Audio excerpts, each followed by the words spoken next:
नमस्कार विद्यार्थी मित्रांनो, तुम्ही कालच्या दिवसात तसंच आज सकाळपासून सुद्धा न्यूजला बघितलंच असेल. भारताच्या गव्हर्नमेंटने एक महत्त्वाचा निर्णय घेतलेला, ते म्हणजे चायनीज 59 ॲप्स पूर्णपणे बॅन केलेले आहेत. ओके, तर आता ही न्यूज तर तुम्हाला सगळ्यांना माहितीच आहे, आपल्याला त्यावर डिस्कस करायचंच आहे. पण त्याबरोबर लगेचच चायनाचा एक रिप्लाय आलेला आहे भारतीयांना, त्याच्यावरच एक उत्तर त्यांनी दिलेलं आहे असं म्हणू शकतो. तर चायनामध्ये सध्या चायनीज गव्हर्नमेंटने ज्या इंडियन वेबसाईट्स आहेत, स्पेसिफिकली ज्या न्यूज रिलेटेड वेबसाईट्स आहेत ना, त्या ब्लॉक केलेल्या आहेत. ओके, आता त्या कशा पद्धतीने ब्लॉक केल्या आहेत ना, हे सगळ्या IT रिलेटेड गोष्टी आहेत, इन्फॉर्मेशन टेक्नॉलॉजी रिलेटेड. तर चायनीज गव्हर्नमेंट बघा नेहमी असं करतच असतं, ज्या निगेटिव्ह गोष्टी असतात किंवा त्यांच्या गव्हर्नमेंटला, त्यांच्या कम्युनिस्ट पार्टीला ज्या गोष्टी सुटेबल नसतात त्या अशा प्रकारे बॅन केल्या जातात. मग तिथेच इंडियन वेबसाईट ब्लॉक करण्याचा निर्णय त्यांनी घेतलेला आहे. ओके, मग आपल्याला यावरच डिस्कस करायचं आहे आजच्या लेक्चरमध्ये. आणि इम्पॉर्टंट म्हणजे हे लेक्चर तुमच्या GS4च्या पेपरसाठी महत्त्वाचं असणारे इन्फॉर्मेशन टेक्नॉलॉजी GS4 मध्ये पण आहे तुम्हाला, राईट, सिलेबसला विज्ञान आणि तंत्रज्ञानामध्ये. तर आपल्याला थोडंसं इन्फॉर्मेशन टेक्नॉलॉजीचा जो ॲक्ट आहे 2000चा, त्यावर सुद्धा थोडंसं डिस्कस करायचंय. ओके, मग एकदा तुम्ही अजेंडा बघून घ्या, आपल्याला लेक्चरमध्ये काय काय कव्हर करायचंय. एक म्हणजे फर्स्ट न्यूज किंवा पहिलं पाऊल भारताकडून उचललं गेलं डिजिटल प्लॅटफॉर्मवर, ते म्हणजेच 59 चायनीज ॲपवर बंदी घालण्यात आली आहे. त्याचं एक प्रेस रिलीज सुद्धा भारतीय गव्हर्नमेंटने आपला रिलीज केलेलं. नंतर त्याने चीनने कशा प्रकारे उत्तर दिलेलं आहे भारतीय वेबसाईट्स ब्लॉक करून. त्यानंतर महत्त्वाचा पॉईंट आपल्याला आजच्या लेक्चरमध्ये बघायचं आहे, ते म्हणजे आता चायनीज ॲप, असे भरपूर ॲप्स आहेत जे तुम्ही डेली वापरता आणि ते बरेचसे चायनीज ॲप्सच आहेत.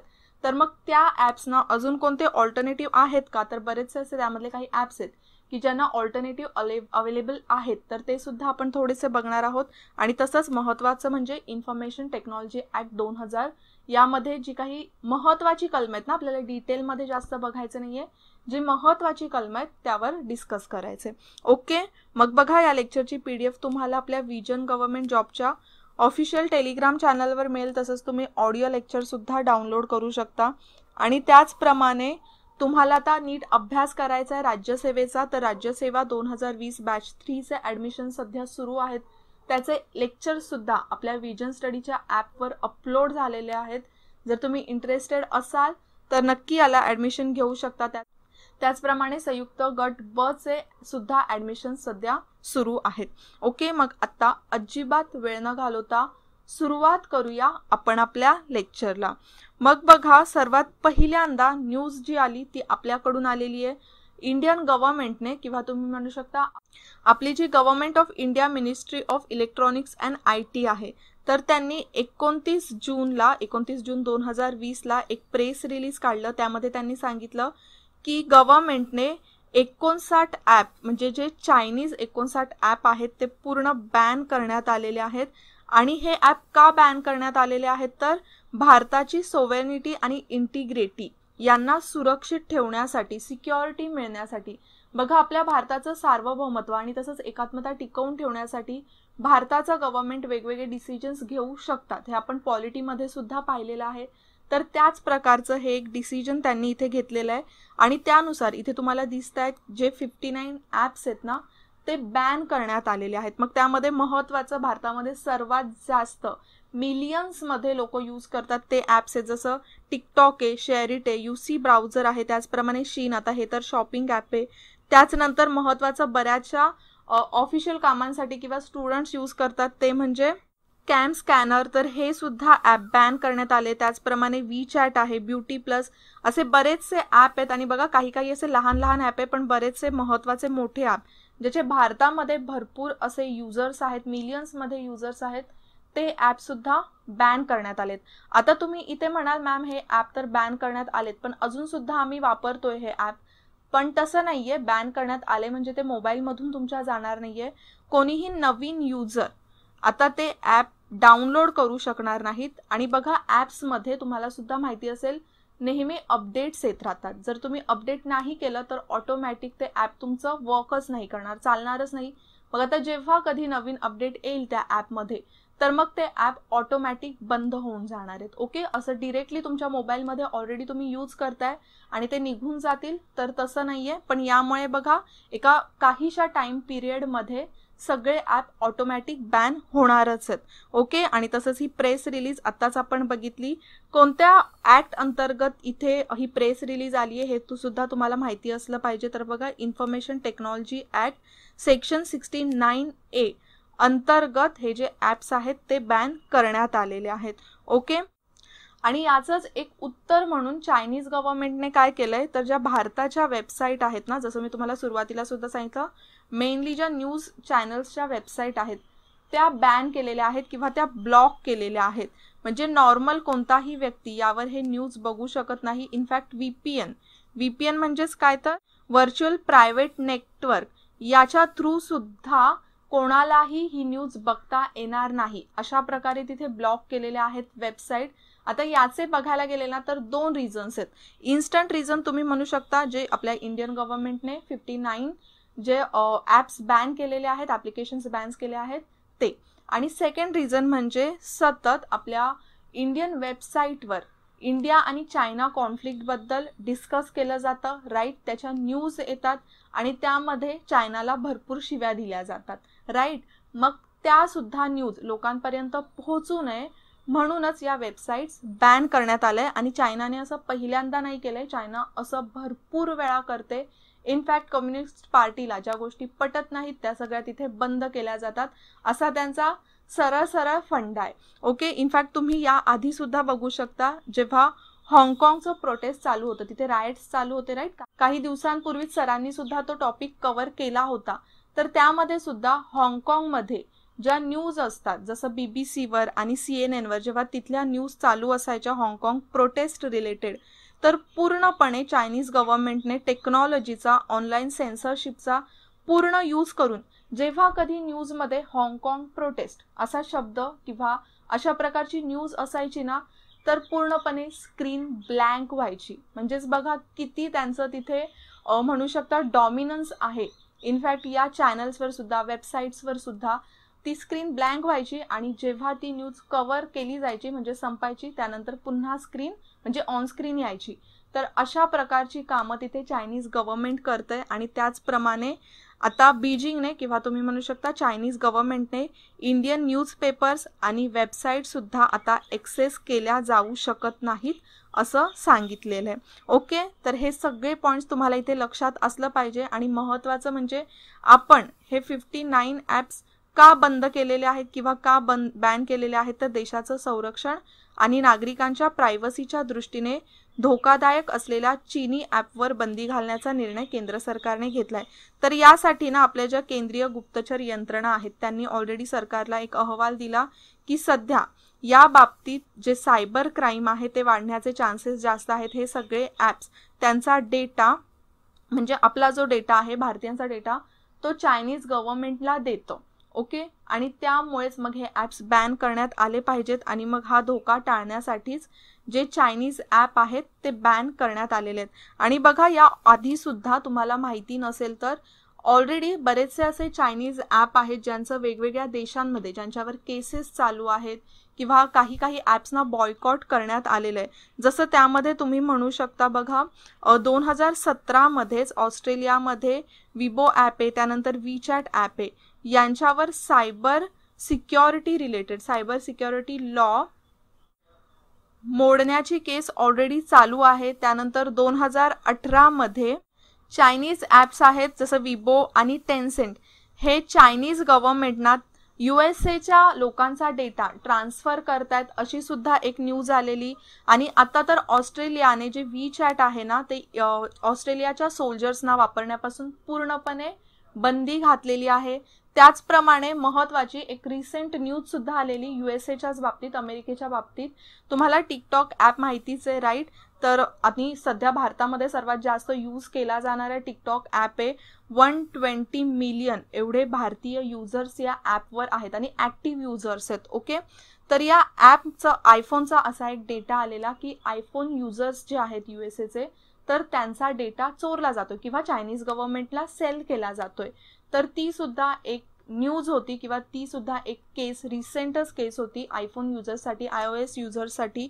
म्हणजेच बघा, या आधी सुद्धा चायनीज ॲपवर वेगवेगळ्या देशांमध्ये क्वेश्चन्स उभे राहिलेले आहेत. त्यामध्येच आपण असं म्हणू शकतो भारताने सर्वात पहिल्यांदा हे पाऊल उचललंय.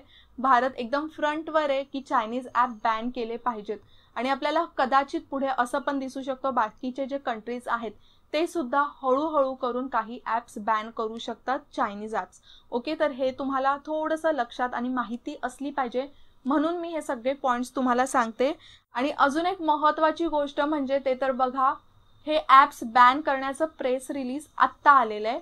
पण या आधी ऑलरेडी आपण भारतीयांनी एक असे काही पाऊल उचललेले आहेत की ज्यामुळे ऑलरेडी चायनीज ॲपचं जे डाउनलोडिंग आहे ते कमी झालेलं आहे, युजर्स जे आहेत ते कमी झालेले. तुम्हाला सुद्धा माहिती असेल की काही असे ॲप्स आलेले की ज्यामुळे चायनीज ॲप ऑटोमॅटिक डिलीट करता येऊ शकत होते, पण ऑब्व्हियसली गुगल प्ले स्टोअरने ते ॲप जे आहे ते काढून टाकलं प्ले स्टोअरवरून. पण आत्ता इथे आपलं गव्हर्नमेंटच हे ॲप्स बॅन करतंय, त्यामुळे हे महत्त्वाचं पाऊल असणार आहे. जर तुम्ही एक छोटासा डेटा बघितला ना, जसं हे एप्रिलपासून हा इश्यू सुरू झालेला आहे, जिथे मी तुम्हाला सांगितलं टिकटॉक सर्वात जास्त युजर्स आहेत, तर एप्रिल ते मे महिन्यामध्ये 5% युजर्स कमी झालेले आणि तिथेच पुढे जाऊन मे ते जूनमध्ये या ॲपचे 38% युजर्स कमी झालेले आहेत. ओके, त्याचप्रमाणे टिकटॉकचंच एक फेलो कंपनी आहे हॅलो, टिकटॉकसारखंच काम करतं, तर त्याचे सुद्धा 10% एवढे युजर्स कमी झालेले आहेत. म्हणजेच काय, आता चायनीज ॲप रिजेक्ट करण्याला ऑलरेडी भारतीयांनी सुरुवात केलेली आहे. ओके, आणि त्यालाच आपण सतत म्हणत होतो बॉयकॉट चायना. आता मग इथे तुम्हाला जसं मी सुरुवातीला सांगितलं काही ऑल्टरनेटिव्ह आहेत का, तर आहेत नक्कीच. काही ॲप्स असे आहेत ज्यांना ऑल्टरनेटिव्ह आहेत. काही इंडियन ॲप्स आहेत आणि काही ऑब्व्हियसली इंडियाचे नाही आहेत, पण नक्कीच ते चायनीज ॲप्स नाही आहेत, तर ते तुम्ही यूज करू शकता. जसं शेअर इट आणि झेंडर, आपण कोणताही डेटा शेअर करण्यासाठी, फोटोज वगैरे शेअर करण्यासाठी यूज करतो, तर त्यासाठी शेअर ऑल हे इंडियन ॲप आहे. जिओ स्विच आहे. नंतर कॅम स्कॅनर भरपूर यूज केलं जातं, तर त्यासाठी डॉग स्कॅनर आहे. मायक्रोसॉफ्ट लेन्स सुद्धा ॲप आहे, ते यूज करू शकता. यूसी ब्राउझरच्या ऐवजी फायरफॉक्स आहे, क्रोम आहे. तसंच बघा टिकटॉकसाठी तर यूट्यूब वगैरे आहेच. आणि मित्रो ॲप असं म्हटलं जातं पूर्णपणे इंडियन नाही आहे, पण ते मला सुद्धा माहिती नाही आहे, पण त्या जागी बरेचसे गोष्टी आहेत. इनफॅक्ट टिकटॉक यूज करण्याची किंवा हॅलो ॲप यूज करण्याची काही गरजच नाही आहे. त्यानंतर झूम बघा, आता इथे झूम ॲप आहे ना, ते बॅन करण्यात आलेलं नाही आहे. ज्या 59 लिस्ट दिल्यात त्यामध्ये झूम ॲप नाही आहे, पण नक्कीच आपण त्या जागी बाकीचे ॲप्स यूज करू शकतो. जसं त्यामध्ये वेबएक्स म्हणून एक ॲप आहे, ते यूज करू शकता. गुगल मीट आहे. से नमस्ते हा इंडियन ॲप आहे. नक्कीच याचं अजून डाउनलोडिंग खूप कमी आहे, पण नक्कीच आपण हे ट्राय करू शकतो. त्यानंतर अजून विवा व्हिडिओला काही ॲप आहेत, ब्युटी प्लसला सुद्धा काही ॲप आहेत, तर हे ॲप आपण नक्कीच यूज करू शकतो. वी चॅटला बघा, वी चॅटकडे जाण्याची गरजच नाही आहे, कारण की ऑलरेडी व्हॉट्सअप तर आपल्याकडून यूज केलंच जातं, राईट. आता यानंतर ना अजून एक, जेव्हा मी हे लेक्चर रेकॉर्ड करायला घेत होती तेव्हा अजून एक न्यूज आली. जेव्हा टिकटॉक, आता टिकटॉक सुद्धा या 59 ॲप्समध्ये आहे, सर्वात जास्त युजर्स भारतामध्ये आहे. त्याचे 10% वर्ल्ड वाईड जे 10% युजर्स आहेत ना टिकटॉकचे, ते भारताकडूनच आहेत. त्यांचं एवढं इन्कम भारताकडूनच येते त्यांना. तर ते काय म्हणतायत की आम्ही आमचा डेटा चायनीज गव्हर्नमेंटला शेअर करत नाहीये, तर त्यांना आपले जे आता ऑफिशियल्स असणार आहेत त्यांच्याबरोबर बोलायचं आहे आणि हे जे काही गोष्टी आहेत त्या सेटल करायच्या आहेत. पण ती वेगवेगळी न्यूज आहे, आपल्याला त्यात जास्त जायचं नाही आहे. आणि बघा, त्याचबरोबर काही अजून असे मोठे ॲप्स आहेत जे अजून बॅन करण्यात आलेले नाही आहेत. जसं मी तुम्हाला झूम सांगितले, झूम केलं पाहिजे होतं, कारण की भरपूर यूज व्हिडिओ कॉन्फरन्सिंगसाठी सध्या याचा भारतामध्ये केला जातोय. त्याचप्रमाणे पबजी बघा, बरेच जण पबजी खेळत असतात, तर हे ॲप सुद्धा अजून बॅन केलेले नाहीये, पण याचा नंबर कधी येऊ शकतो, पण अजून तरी आलेला नाहीये. ओके, आणि मग आता आपण बघूया थोडंसं आपला जो इन्फॉर्मेशन टेक्नॉलॉजी ॲक्ट आहे 2000चा, त्याचं थोडंसं डिस्कस करून घेऊया. इन्फॉर्मेशन टेक्नॉलॉजी ॲक्ट कधी आलेला आहे तर 2000 मध्ये. त्याच्या कलम 1 मध्ये काय सांगितलंय की या ॲक्ट अंतर्गत ज्या तरतुदी असतील त्या संपूर्ण भारतात तर लागूच होणार आहेत आणि तसंच भारताच्या प्रत्येक नागरिकाला भारताबाहेरील अपराधाला सुद्धा लागू होणार आहे. कलम 2 मध्ये याची व्याख्या दिली आहे. आणि बघा, जे सायबर क्राईम आहे ना ते खूप वेगवेगळ्या प्रकारचे आहेत. ते आता आपल्याला डिटेल्समध्ये जायचं नाहीये आणि त्यामुळेच त्याच्या ज्या शिक्षा आहेत ना त्या सुद्धा वेगवेगळ्या दिलेल्या आहेत. मग त्यामध्ये सर्वात पहिली जर आपण शिक्षा बघितली तर कलम 43 आणि कलम 44 मध्ये, कलम 43 मध्ये काही फाईन दिलेला आहे किंवा तुम्ही इथे म्हणू शकता नुकसान भरपाईस रिलेटेड आहे. जर समजा संगणक म्हणजे कम्प्युटर किंवा कम्प्युटर व्यवस्थेला जर काही इजा पोहोचवली असेल तर त्याची नुकसान भरपाई असेल. तसंच कलम 44 मध्ये सुद्धा काही असे फाईन दिलेले आहेत. मग आता त्या अंतर्गत म्हणजे शिक्षा कशी व्हावी, काय व्हावी, त्यासाठी सायबर क्राईमसाठी सायबर अपील न्यायाधिकरण सुद्धा स्थापन केलं जातं. जसं आपले नॉर्मल कोर्ट्स असतात त्याचप्रमाणे सायबर अपील न्यायाधिकरण सुद्धा आहे. याची स्थापना केंद्र सरकार करतं. त्याचे सदस्य आणि अध्यक्ष यांची निवड सुद्धा सेंट्रल गव्हर्नमेंट कडूनच केली जाते. आणि याचे अध्यक्ष कोण असणार आहेत, म्हणजे अध्यक्ष होण्यासाठी कोण पात्र असणार आहेत, एकतर ते हायकोर्टचे न्यायाधीश असले पाहिजेत किंवा हायकोर्टचे न्यायाधीश होण्यासाठी पात्र असलेल्या व्यक्तीला अध्यक्ष म्हणून नेमू शकतात. आणि अध्यक्षांचा पदावधी किती असणार आहे, एकतर 5 वर्ष असणार आहे, पण 5 वर्ष कंप्लीट होण्याच्या आधी जर अध्यक्षांचे 65 इयर्स कंप्लीट होत असतील तर तो पदावधी त्यांचा एक्सेप्ट केला जाणार आहे. ओके. आणि त्याचप्रमाणे बघा सायबर क्राईमसाठी अजून काही महत्त्वाच्या शिक्षा आहेत ज्या आपल्याला इन्फॉर्मेशन टेक्नॉलॉजी ऍक्ट चॅप्टर म्हणजेच प्रकरण 11 मध्ये दिसून येतात. त्याला बघा नावच आहे ऑफेन्सेस. इथे तुम्हाला दिसून येईल जसं tampering with computer sources document म्हणजे जर संगणक दस्तावेजात काही हस्तक्षेप केला, छेडछाड केली तर त्यासाठी 3 वर्षांची शिक्षा किंवा 2 लाखांपर्यंत शिक्षा होऊ शकते किंवा दोन्ही सुद्धा होऊ शकतं. जर समजा कम्प्युटर रिलेटेड काही ऑफेन्सेस केलं, काही छेडछाड केली तर त्यासाठी 2 वर्षांपर्यंत शिक्षा होणार आहे आणि 5 लाखांपर्यंत त्याला फाईन भरावी लागेल किंवा दोन्ही होणार आहे. आणि जर समजा कोणालाही ऑफेन्सिव्ह मेसेजेस पाठवले असतील कम्युनिकेशन सर्व्हिसेस थ्रू तर त्यासाठी किती शिक्षा आहे, 3 वर्ष शिक्षा आणि त्याचबरोबर काही दंड सुद्धा आकारला जाणार आहे. त्यानंतर बघा दिलेला आहे 66B. 66B मध्ये काय आहे तर गैरमार्गाने संगणक सामग्री जर मिळवली असेल, ओके, तर त्याला काय शिक्षा दिली जाणार आहे, 3 वर्षापर्यंत शिक्षा असेल किंवा 1 वर्ष किंवा 1 लाखांची फाईन बसेल त्याला. नंतर 66C मध्ये दिलेला आहे जर आयडेंटिटी चोरली असेल कोणाची. बघा बऱ्याच वेळेला आयडेंटिटी सुद्धा चोरली जाते ऑनलाईन सायबर क्राईम करून. यामुळे बऱ्याचशा चुकीच्या गोष्टी होऊ शकतात. तर यासाठी सुद्धा 3 वर्षांपर्यंत शिक्षा आणि 1 लाखांपर्यंत दंड आहे. त्याचप्रमाणे जर चिटिंग केली असेल तर चिटिंगसाठी सुद्धा 3 वर्षांपर्यंत शिक्षा आहे. आणि महत्त्वाचं म्हणजे बघा आहे यामध्ये ते म्हणजे सायबर टेररिझम. सायबर टेररिझम आपल्याला हल्ली बऱ्याच वेळा दिसतं जे ऑनलाईन थ्रू किंवा तुम्ही म्हणू शकता कम्युनिकेशन थ्रू दहशतवाद पसरवला जातो. तर या गोष्टीसाठी आजीवन कारावास आहे. तर हे तुम्हाला लक्षात असलंच पाहिजे की सर्वात महत्त्वाच्या ज्या फक्त महत्त्वाच्या शिक्षा आहेत आणि जे क्राईम्स भरपूर घडतात सध्या आणि सध्या जर तुम्ही बघितलात ना तर सायबर क्राईम्सचे नंबर्स खूप वाढत चाललेले आहेत. त्यामुळे या शिक्षा तुम्हाला लक्षात असणं खूपच गरजेचं आहे.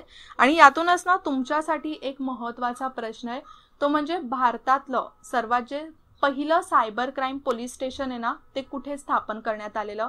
आता जर तुम्ही पोलीस स्टेशनमध्ये गेलात बघा आणि सायबर क्राईमसाठी जर तुम्हाला FIR द्यायची असेल तर त्यासाठी एक वेगळा म्हणू शकता डिपार्टमेंट असतं राईट. सायबर क्राईमसाठी तुम्ही नॉर्मल FIR नाही देऊ शकत.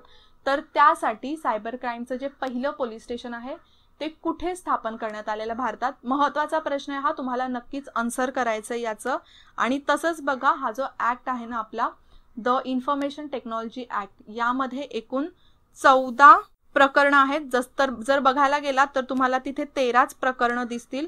पण त्यामध्ये 2008च्या अमेंडमेंटने एक नवीन प्रकरण टाकण्यात आलेलं ते म्हणजे 12A. त्यामुळे आता किती झालेले आहेत, 14 प्रकरणं झालेली आहेत. आणि अमेंडमेंट कधी झालेलं ते सुद्धा लक्षात ठेवायचं आहे. ऍक्ट 2000चा आहे आणि अमेंडमेंट यामध्ये झालेली 2008 साली. ओके. मग आता आपण बघा बरेचसे पॉइंट्स यामध्ये क्लिअर केलेले आहेत परीक्षेच्या दृष्टीने. आणि हे लेक्चर बघा तुम्हाला GS4 साठी विज्ञान तंत्रज्ञानासाठी खूपच महत्त्वाचं ठरणार आहे. सगळ्या बेसिक गोष्टी आपण यामध्ये कव्हर केल्यात. आजच्या लेक्चरमध्ये आपण इथेच थांबूया. आय होप तुम्ही सुद्धा तुमच्या फोनमधले जे चायनीज ॲप आहेत ते डिलीट केले असतील. इनफॅक्ट मी तर अशा सुद्धा व्हिडिओज बघितल्यात काही ठिकाणी ज्या चायनीज कंपनीच्या टीव्हीज वगैरे आहेत त्या फोडल्या जात आहेत, पण त्याचा काही उपयोग नाही आहे. त्यासाठी ऑलरेडी आपण पे केलेलं आहे, त्यांना पैसे गेलेले आहेत. त्यामुळे ते यूज होतील जेव्हा त्यांची वॉरंटी किंवा जेव्हा त्या खराब होतील तेव्हा होतील. पण सध्या तरी आपण सॉफ्टवेअर आपल्या मोबाईलमधून डिलीट करू शकतो. ओके, मग आता पुन्हा भेटूया नेक्स्ट लेक्चरला.